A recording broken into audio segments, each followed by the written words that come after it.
So ayan guys, lagay natin trigger ordinary. Ayan, sukat mo lang pag ganon. Ayan, label dito. Pag label yan, ulitin mo lang. Ayan, please follow and share po or update ka po sa mga ating mga tutorial. Ordinary SG for night dive. Butasan natin.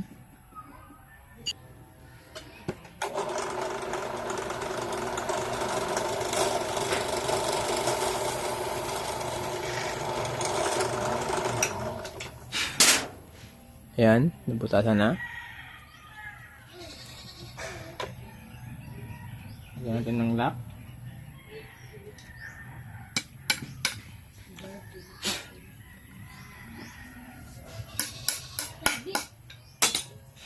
Okay.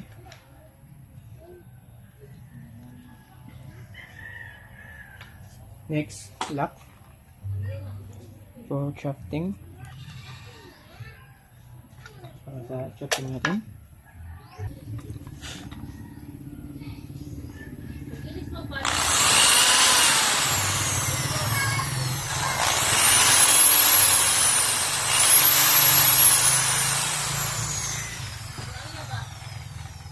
At lagay natin to.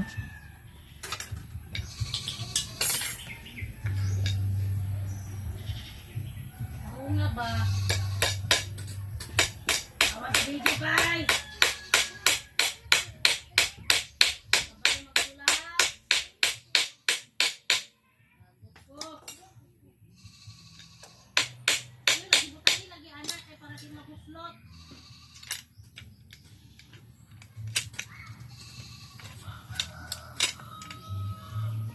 So lagyan natin ng spring for reverse para mag-reverse siya.